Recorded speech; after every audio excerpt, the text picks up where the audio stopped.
नमस्कार। साई वाणी में आप सबका स्वागत। मेरे प्रिय आत्मा, पहले तो मैं आज बहुत आपका सबका धन्यवाद देना चाहता हूँ कि प्रारंभ करो और जारी रखो इसी विचारधारा के प्रति साई वाणी को प्रारंभ हुआ और 3 मई 2023 से लेके आज तक बिना रुके बिना थके साई वाणी का जो कार्य है वो बढ़ता ही जा रहा है और पूरे विश्व से लोग जुड़ रहे हैं। मॉरिशस, मलेशिया, सिंगापुर तक लोगों ने हमारे साथ जुड़ने का प्रयास किया और लोग जुड़े।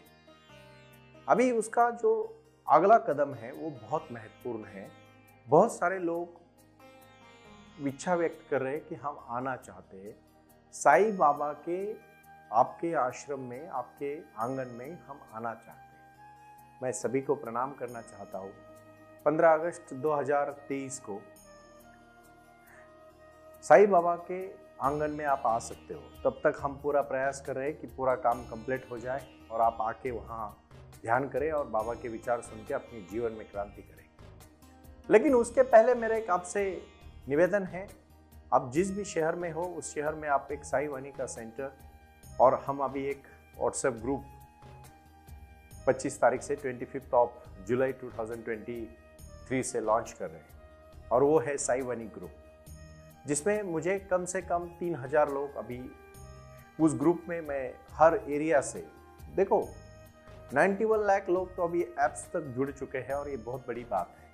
लेकिन हमारा लक्ष्य ये नहीं है कि सिर्फ सुने और कोई ना करे। मैं वो साधक चाहता हूँ जो हर दिन मेडिटेशन करे, हर दिन साई ध्यान करे, क्योंकि साई क्रिया और साई ध्यान ही जीवन में बदलाव ला सकती है। कहानियाँ तो मैं यूँ कहता हूँ कि आप सुन के उसको एक अपने मन को प्रसन्नित करें और उसके बाद साईं बाबा ने जो कहा, सबका मालिक एक, मानवता ही धर्म है, और प्रारंभ करो और जारी रखो, यही विचारधारा हमारी सबकी महत्वपूर्ण विचारधारा है। कुछ कर गुजरने के लिए मौसम नहीं मन चाहिए, साधन तो जुट जाएंगे, संकल्प का धन चाहिए। और वो संकल्प है आज से सब प्रारंभ करें कि हम एक नए अध्याय को शुरुआत कर रहे हैं और वो है साई महिमा। बहुत सारे लोगों को अपने अपने जीवन में बाबा की तपस्या करने के बाद अनुभव आते हैं और मैं मेरा व्यक्तिशः अनुभव आज आपके सामने साझा करना चाहता हूँ। इसके पहले मैं छोटी सी कहानी से कहूँ। ये कहानी बहुत महत्वपूर्ण कहानी है और इतिहास में अजरामर हुई कहानी है। वो है भगवान कृष्ण और संत मीरा की कहानी।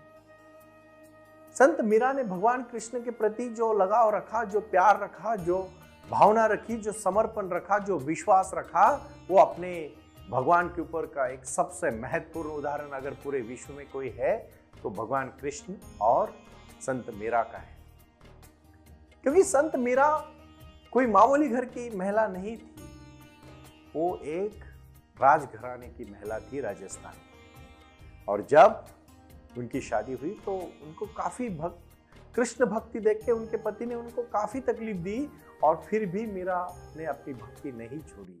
संत मीरा के बारे में तो मैं सच में शुक्रगुजार हूँ कि उन्होंने इतनी भक्ति की परिसीमा, निस्सीम भक्ति हम भी साईं बाबा के जब करते हैं तो बाबा अपने जीवन में वो आशीर्वाद हमें देते हैं कि जिसकी हमें जरूरत है। हम चाहते हैं कि हम मजबूत बने, हम चाहते हैं कि हम शक्तिशाली बने, और यही शक्तिशाली प्राणायाम और ध्यान से आती है। साई क्रिया और बाद में साई ध्यान। देखो, साई क्रिया और साई ध्यान एक जुड़ से जुड़े हुए चीजें हैं। आप ऐसा अलग अलग नहीं कर सकते उसको। परसों मेरी एक बहन मुझे फोन करके कह रही थी कि गुरुजी, जब आप बोलते हो तो ऐसा लगता है कि आप सीधा हमसे बात कर रहे हो। हाँ बहन, ये बात बहुत सही है कि मैं सीधा आपसे जुड़ा हूं, क्योंकि आपका विश्व ही मेरा विश्व है, आपकी समस्या ही मेरी समस्या है, और उस समस्या को मैं अभी बाबा के आशीर्वाद से दूर करने का प्रयास कर रहा हूं। इसलिए भक्तिमय वातावरण से, शक्तिमय वातावरण से सुबह का 1 घंटा 60 मिनट आपके जीवन को क्रांति में, 60 मिनट इसलिए कहना चाहता हूं कि 20 मिनट साई वाणी सुनो और 40 मिनट में 20 मिनट साई क्रिया करो और 20 मिनट साई ध्यान करो। बस जीवन बदल जाएगा और उसी समय बाबा आशीर्वाद देके आपके जीवन में क्रांति करेंगे।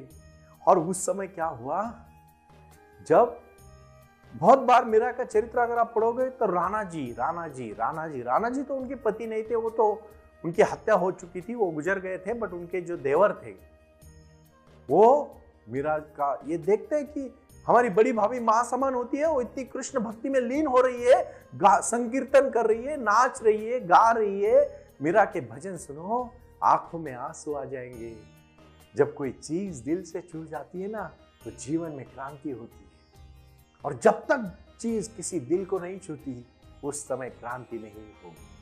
पूरा नहीं डूबोगे, कभी कुछ नहीं पाओगे। यही बात को मैं कहना चाहता हूं। फिर मीरा सोचती है कि राणा जी को तो तकलीफ हो रही है मेरी वजह से, मैं तो इस घर की बहू हूँ और बड़ी बहू हूँ, वो भी मेरे पति नहीं है, तो मैं ऐसे ही इतनी संकीर्तन मैं करूंगी, मैं नाचूंगी, गाऊंगी, भजन करूंगी, तो शायद परिवार की बदनामी होगी। मीरा जी तो बहुत बहुत सबके बारे में सोचते थे। वो चलती, मैं जाती हूँ मेरे प्यारे के पास, मैं जाती हूँ मेरे भगवान के पास मथुरा में। और वो मथुरा चली गई, वहां भी उनको तकलीफ हुई। फिर वो वृंदावन चली गई। देखिए, कहानी बहुत महत्वपूर्ण है। चाहे कहानी काल्पनिक भी हो सकती है, लेकिन उसका अर्थ अगर जानोगे, भक्ति इतनी दृढ़ होनी चाहिए कि भक्ति के बारे में लोग कहेंगे कि ये भक्ति होती है। हम एक दिन भगवान को नमस्कार करते हैं और दूसरे दिन कहते हैं प्रसन्न हुए कि नहीं। अगर भगवान इतनी जल्दी प्रसन्न होते तो भगवान का भी कुछ अर्थ नहीं होता।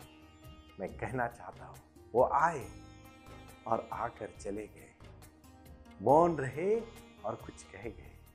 कुछ था जो बिन बाटे ही बट गया, जल उठे दिए और अंधेरा छट